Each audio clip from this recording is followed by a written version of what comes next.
Olá, este é o canal Buscando Luz e eu sou a Lucinda.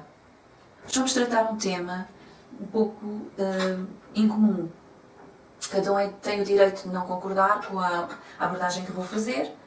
Não é algo que é um fulcral para a nossa salvação, mas para mim é algo que me enriqueceu muito. Enriqueceu no meu relacionamento com Deus. É importante, antes de começar, de dizer que deverão ver todos os vídeos deste tema, porque senão não vão entender a revelação que Deus está a dar nas Escrituras acerca deste assunto. À medida que eu ia crescendo com Deus, ia procurando conhecê-lo mais, desde os meus tempos devocionais ao estudo da palavra, e deparei-me com versículos onde dizia continuamente para nós buscarmos a face do Senhor, para buscarmos o seu rosto, para o conhecermos mais. Yeshua disse: Todas as coisas me foram entregues por meu Pai, e ninguém conhece plenamente o Filho senão o Pai, e ninguém conhece plenamente o Pai senão o Filho, e aquele a quem o Filho quiser revelar. Por isso é possível conhecer mais do Pai, e está escrito que é o Filho que revela ao Pai. Neste momento nós temos o Espírito Santo e a Palavra, que nos revelam também eles mesmos e o próprio Pai. Salmo 27:8 diz: Quando disseste, buscai o meu rosto, o meu coração te disse a ti, o teu rosto, Senhor, buscarei. E foi isso que eu fiz. Busquei o rosto do Senhor, busquei a face do Senhor. E encontrei na Bíblia passagens maravilhosas, onde revelavam visões extraordinárias dos profetas, onde mostravam mais e mais da face do Pai, ainda que não da face exatamente, mas da glória do Pai. Percebi que havia uma distinção entre as aparições do Filho ao longo do Velho Testamento e as manifestações, as teofanias do Pai também no Antigo Testamento. E comecei a estudar ambas as passagens, quando era o Filho e quando era o Pai, e percebi que o Pai ocultava sempre a sua face. Êxodos 33, 20. Não poderás ver a minha face, porquanto homem algum verá a minha face e viverá. E foi o Senhor que disse a Moisés que ele não poderia ver a face. No entanto, o Pai manifestou-se a Moisés de formas extraordinárias, que vamos ver a seguir. E também a muitos outros profetas. Muitas visões de Deus aconteceram, as tais teofanias. E vamos analisar uma a uma e compará-las e tentar entender qual é a forma do Pai, como o Pai se apresenta. Tenho ouvido ao longo da minha vida cristã que todas estas visões, estas teofanias, são antropomorfismos, ou seja, são formas do Pai se relacionar com os homens. Mas à medida que eu estudo cada vez mais e mais a Bíblia, eu percebo que a forma com que ele aparece é sempre a mesma. Os seres viventes que o rodeiam são sempre os mesmos.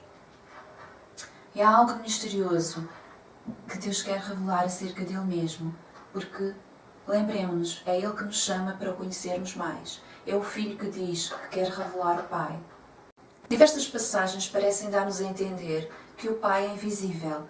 Ora, se em relação ao Espírito, à Ruá, não há dúvidas que ela é invisível e que tomou o corpo, o povo de Deus como corpo, e em relação ao Filho e a Yeshua, não temos dúvidas que ele se manifestava visivelmente ao longo do Antigo Testamento, como o anjo do Senhor, como o Senhor manifesto de forma visível. Em relação ao Pai, há um mistério que está revelado nas Escrituras. E quando estas passagens nos parecem indiciar que esse Deus Pai é invisível, como por exemplo João 1,18, onde diz que ninguém viu a Deus, em Colossenses 1,15, 1 Timóteo 1,17, Hebreus 11,27, se refere a Deus como invisível, será que está a dizer que Ele não pode ser visto? Ou que Ele não tem uma aparência ou uma forma? Porque deparamos depois com outras passagens que parece dizer o contrário. Mateus 5,18 diz: Bem-aventurados os limpos de coração, porque eles verão a Deus. Então o que é que eles vão ver? Vão ver uma luz? Quando nas diversas passagens o Senhor nos exorta a buscar a sua face, para que é que Ele está a dizer isso se Ele diz que a sua face não pode ser vista? Se Ele disse isso a Moisés? Ou será que o desejo do Pai é revelar-se plenamente. E ele anseia pelo dia que se poderá mostrar totalmente e mostrar realmente a sua face. Porque o que ele disse a Moisés não é que ninguém pode ver a sua face, ou que ela não existe.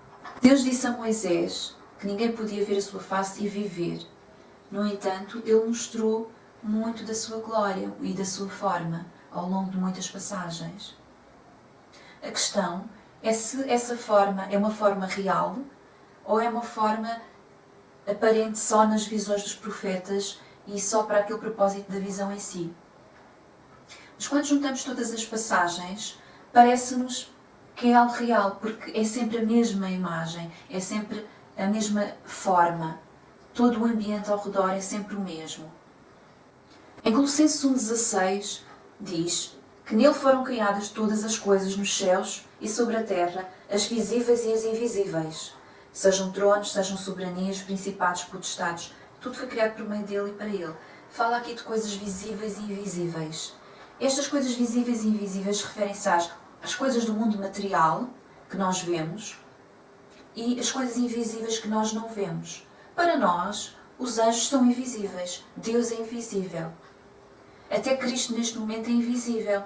Ele não foi invisível quando ele passeava pela terra, mas neste momento ele é invisível para nós. Em 1 Coríntios 15 diz, versículo 39, nem toda a carne é a mesma, porém uma é a carne dos homens, outra a dos animais, outra a das aves e outra a dos peixes. Também há corpos celestiais e corpos terrestres, e sem dúvida uma é a glória dos celestiais e outra é a glória dos terrestres.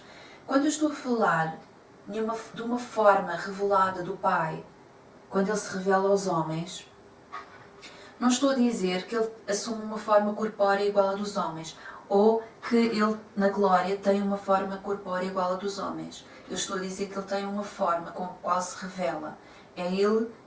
Foi Ele que tomou a iniciativa de se revelar com essa forma. A iniciativa é dele.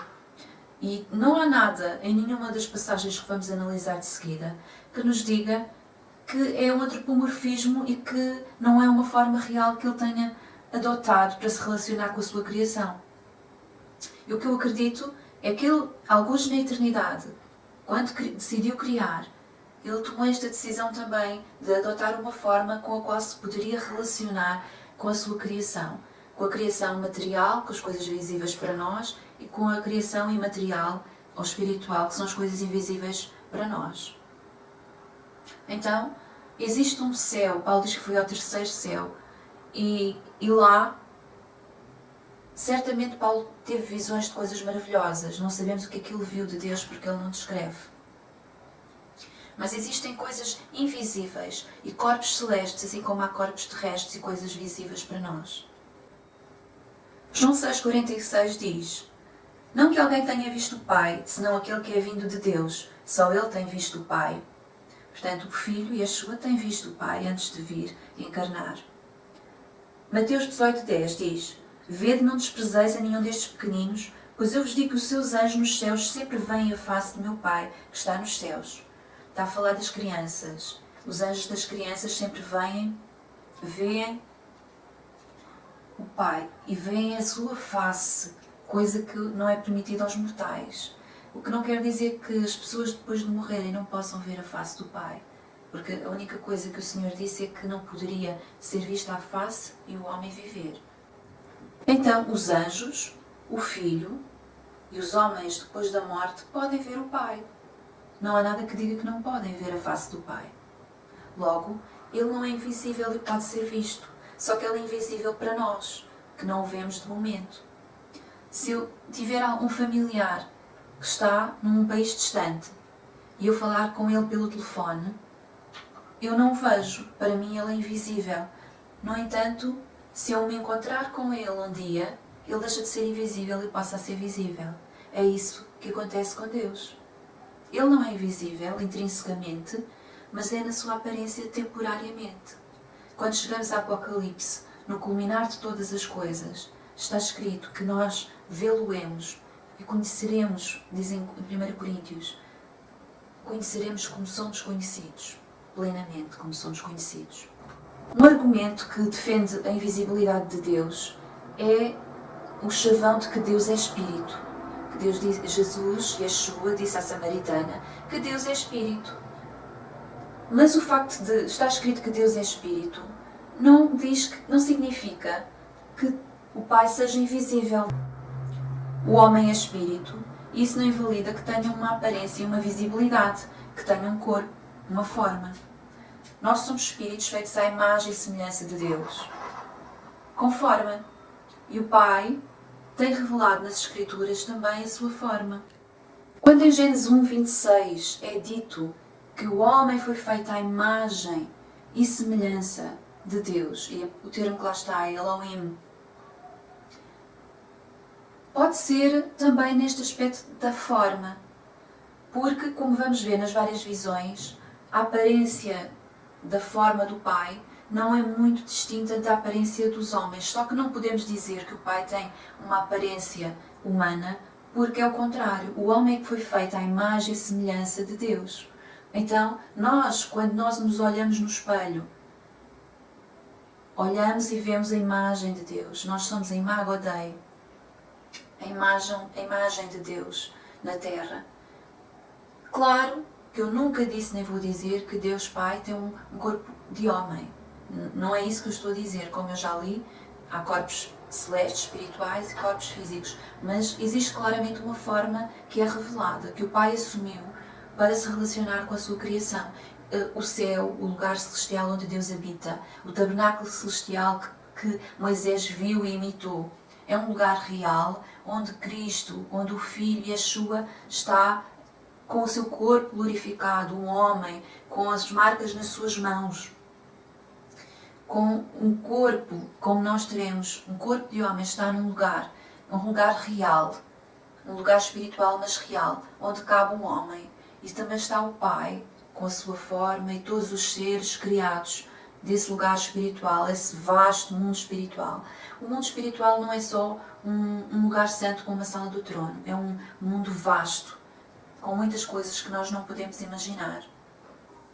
Então, se Deus tem uma forma, se Deus nos diz para buscarmos a sua face, então por que Deus nunca a revelou abertamente, como fez o Filho de Deus? Porque os homens tendem a fazer ídolos, imagens de escultura, imagens para adorar.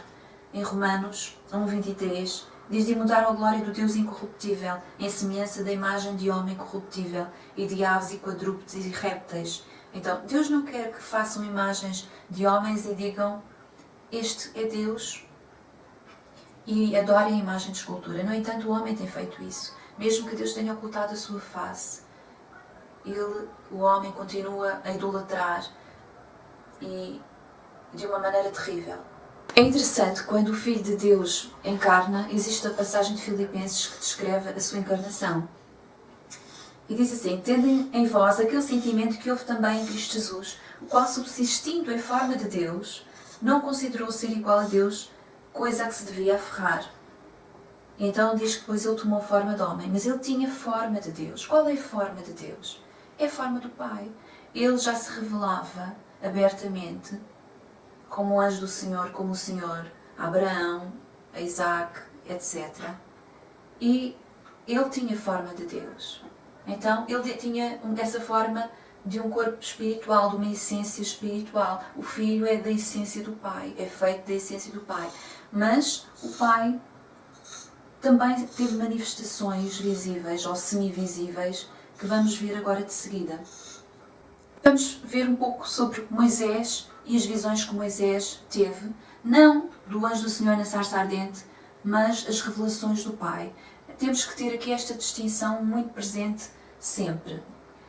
O Pai oculta a sua face, o Filho não oculta a sua face, aparece abertamente. E esta é a forma de nós distinguirmos. Por exemplo, na sarça ardente, quem escondeu a sua face foi Moisés. O anjo do Senhor não se ocultou. Ele apareceu e aparecia muitas vezes a Moisés e a Abraão e comeu com Abraão. Não se esconde, mas o Pai oculta a sua face. E o Pai aparece sempre em glória e normalmente acompanhado dos seres viventes, envolvido por um trono. Então vamos ver agora com Moisés as visões de Moisés. Êxodo 24, vou ler versículos selecionados. Versículo 1 e 2. Depois disse Deus a Moisés: Subi ao Senhor, tu e Arão, Nadab e Abiú e 70 dos anciãos de Israel, e adorai de longe. Só Moisés se chegará ao Senhor, os outros não se chegarão, nem o povo subirá com ele. 9 a 12. Então subiram Moisés e Arão, Nadab e Abiú e 70 dos anciãos de Israel, e viram o Deus de Israel, e debaixo de seus pés havia como uma calçada de pedra de safira, que parecia com o próprio céu na sua pureza. Deus, porém, não estendeu a sua mão contra os nobres dos filhos de Israel. Eles viram a Deus e comeram e beberam. Aqui mostra já uma visão, e uma visão aberta. Aparece esta calçada, que é chamada de calçada de safira, que é um suporte onde se encontra o trono de Deus. Vamos estar sempre atentos para comparar as visões. Note-se que estes anciãos viram o Deus de Israel e debaixo dos seus pés havia uma calçada de pedra de safira. Eles viram os pés. Normalmente Deus oculta-se em luz, mas uns profetas vão vendo umas partes da forma do Senhor, do Pai, e outros vão vendo outras partes, mas há coisas em comum. Esta plataforma onde o trono assenta, que é chamada de muitas formas, aqui é chamada de uma calçada de pedra de safira. Cada profeta descreve na sua perspectiva.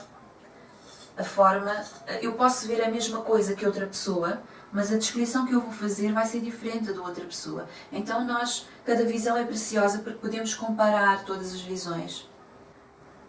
Versículo 15 a 18. E tendo Moisés subido ao monte, a nuvem cobriu o monte. Também a glória do Senhor repousou sobre o Monte Sinai, e a nuvem o cobriu por 6 dias. E ao 7º dia, do meio da nuvem, Deus chamou Moisés. Ora, a aparência da glória do Senhor era como um fogo consumidor no cume do monte, aos olhos dos filhos de Israel. Moisés, porém, entrou no meio da nuvem, depois que subiu ao monte. E Moisés esteve no monte 40 dias e 40 noites. Há aqui vários níveis de revelação. Há o nível de revelação mínima, que era o povo de Israel que olhava para o monte e via só o monte a arder, o fogo como um fogo, era o aspecto da glória do Senhor para o povo. Depois há o nível seguinte, que foi a visão dos pés da calçada de safira que assentava, onde assentava o trono. E depois há uma dimensão mais íntima, que só Moisés tinha. O Senhor, dentro de uma nuvem, manifestava-se a Moisés, e Moisés estava com o Senhor de uma forma muito perto, muito íntima, muito chegada. Eu peço-vos que vejam os vídeos seguintes, onde eu vou falar passagem a passagem, vou descrever passagem a passagem e no final comparar todas as passagens.